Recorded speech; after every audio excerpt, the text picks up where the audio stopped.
ឥឡូវនេះខ្ញុំចង់បង្ហាញអ្នកទាំងអស់គ្នាពីរបៀបសម្អាត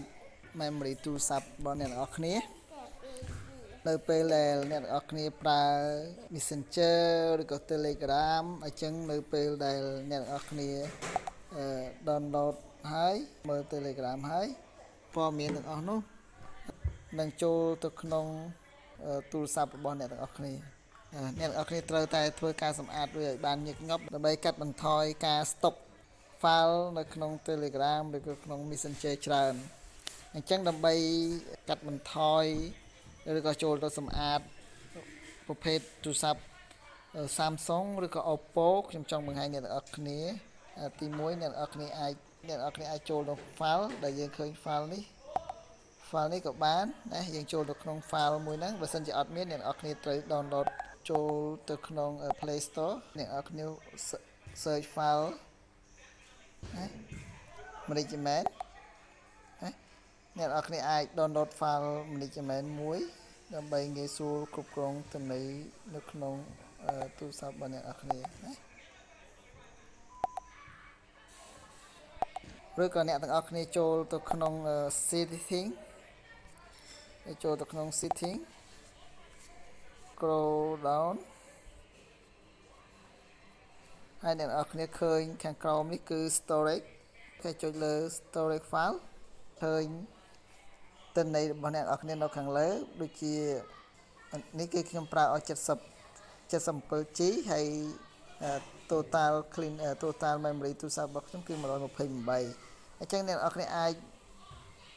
តោងទៅមើលខាងក្រោម SD card របស់ខ្ញុំគឺ27នៅសល់27ដែលអាចស្តុកបានអញ្ចឹងដើម្បីចូលទៅនៅ clean នៅក្នុងទូរស័ព្ទរបស់អ្នកទាំងអស់គ្នាចូលទៅក្នុង app អានេះគឺ app បន្ទាប់មកយើងរងចាំវាដើម្បីឲ្យវាបើក app របស់យើងអញ្ចឹងអ្នកទាំងអស់គ្នាចូលទៅក្នុង Telegram យើងមកមើល Telegram នៅប្រភេទ file Telegram ខ្ញុំមកមើលអញ្ចឹងខ្ញុំចូលទៅក្នុង file Telegram scroll down មកចូលទៅក្នុង Telegram មកបន្ទាប់មកបើសិនជាអ្នកទាំងអស់គ្នាចង់ clear អ្នកទាំងអស់គ្នាចុចទៅលើហ្នឹងមកទៅលើ file clear ហ្នឹងមកអញ្ចឹងវា clear ឲ្យអូតូប៉ុន្តែយើងកុំចុចខាងក្រោមនេះ install ណាយើងចុចដូចជា Telegram របស់ខ្ញុំគឺ crack គឺយើងចុចលើ clear ខាងលើនេះមកអញ្ចឹងវា clear ឲ្យតែម្ដងណាបើសិនជាអ្នកទាំងអស់គ្នាចង់ clear មួយអ្នកទាំងអស់គ្នាចូលទៅក្នុង file បើសិនជាអ្នកទាំងអស់គ្នាមាន file manager អ្នកទាំងអស់គ្នាអាចចូលទៅក្នុង file manager ហើយអ្នកទាំងអស់គ្នានឹងឃើញនៅនេះគឺ recently អានេះគឺ category អ្នកទាំងអស់គ្នាចូល category មកបន្ទាប់នេះអ្នកទាំងអស់គ្នាឃើញខាងក្រោមនេះគឺមាន storage អ្នកទាំងអស់គ្នាចូលទៅក្នុង storage ចូលទៅក្នុង Telegram យើងរកមក Telegram នេះ Telegram អញ្ចឹងនៅក្នុង Telegram នេះឡើង Telegram audio មានន័យថាយើងលុបនៅពេលដែលគេសែនជាសំឡេងសែនអីដែលយើងមើលហើយគឺវាអត់ចូលទៅក្នុងហ្នឹងអញ្ចឹងអ្នកនរគ្នាអាច select ទាំងអស់ទៅហើយ clean វាចេញទៅចុចលើខាងនេះទៅបន្ទាប់មកយើងចុច delete ចោលណាអញ្ចឹងរាល់ពេលដែលយើងអាចស្ដាប់សំឡេងតាម Telegram ហើយវាអត់ចូលមកក្នុងហ្នឹងបើសិនជាយើងអត់ clean វាទេវានៅច្រើនកាន់តែកលទៅណាបើសិនជាយើងចង់លុប document អីយើងចូលនៅក្នុងនេះមកណា document យើងចូលនៅក្នុងនេះមកហើយយើង delete វាចោលទៅណាហើយបើសិនជាយើងឧទាហរណ៍ថា document ណាដែលយើងគិតថាសំខាន់យើងអត់ចង់លុបវាខ្ញុំអត់ចង់លុបវាយើងកុំthíchវាអីឧ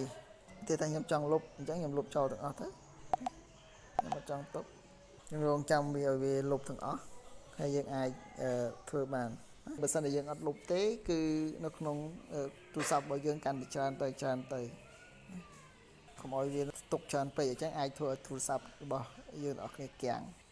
អូខេវាហើយយើងអាចចុចនៅខាងលើនេះដើម្បីយើងចូលទៅក្នុង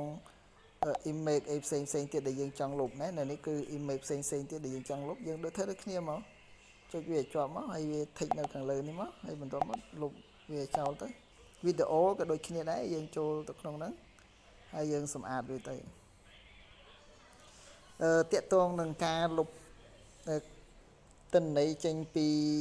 Telegram សម្រាប់ក្រុម iOS ក៏ដូចគ្នាដែរយើងអាចអនុវត្តបានដូចគ្នាសំខាន់យើងរកឡើង storage ទៅហើយយើងចូលទៅក្នុង file ដែលមានឈ្មោះ Telegram អញ្ចឹងទៅយើងអាចលុបវាចោលបានហើយរូបភាពគេផ្ញើតាម Telegram ផ្ញើអីមកអញ្ចឹងវារក្សាទុកនៅក្នុង memory ទូរស័ព្ទអញ្ចឹងបើសិនជាយើងអត់លុបវាកាន់តែច្រើនទៅអញ្ចឹងថ្ងៃណាមួយយើងអាចធ្វើឲ្យទូរស័ព្ទរបស់យើងគាំង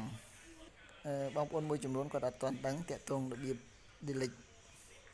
ព័ត៌មានចេញពី Telegram នេះហើយរូបភាពដែលគេផ្ញើតាម Telegram ហ្នឹងបើសិនជាយើងអត់ចូលមើលវារូបភាពហ្នឹងទេគឺវាអត់បាត់ទេវានៅរក្សាទុកនៅក្នុង Telegram ដដែលប៉ុន្តែបើសិនជាយើងមើលទៅលើរូបភាពឬក៏ស្ដាប់សំឡេងហ្នឹងហើយវានឹងរត់មកចូលនៅក្នុងនឹងម្ដងទៀតអញ្ចឹងវាអត់បាត់ទេវា store នៅក្នុង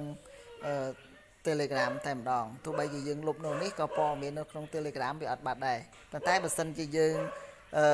លុបវាចេញពី Telegram អាហ្នឹងបានវាបាត់ប៉ុន្តែបើយើងលុបចូលតាមលុបដែរខ្ញុំនេះគឺវារក្សានៅក្នុង Telegram ដដែលបើសិនជាយើងស្ដាប់សំឡេងឬក៏យើងបើករូបភាពដែលគេផ្ញើមកហ្នឹងគឺវារត់ចូលមកក្នុងហ្នឹងម្ដងទៀតអញ្ចឹងយើងត្រូវការលុបអញ្ចឹងសំខាន់អ្នកដែលប្រើ Telegram យើងត្រូវសារលុបវាដើម្បីកុំឲ្យវាទុកនៅកន្លែងហ្នឹងច្រើនពេកអញ្ចឹងយើងចាំយូរដែរណាបើសិនជាទិន្នន័យយើងច្រើនអូខេអញ្ចឹងអស់ហើយនៅក្នុងករណីដែលយើងចង់លុបវីដេអូលុបអីគឺធ្វើដូចគ្នាឥឡូវយើងមើលTelegram audio របស់ខ្ញុំគឺវា0ហើយ Telegram document ក៏0 Telegram image ក៏0អញ្ចឹងនៅវីដេអូអញ្ចឹងអ្នកនរគ្នាចង់ធ្វើវីដេអូក៏លុបដូចគ្នាដែរហើយក្នុងករណីដែលអ្នកនរគ្នាប្រើពួក Apple iOS ក៏អ្នកនរគ្នារកចូលទៅក្នុង setting ទៅរក storage ទៅហើយចូលអនុវត្តបានដូចគ្នាបាទសូមអរគុណច្រើនសម្រាប់ការទស្សនា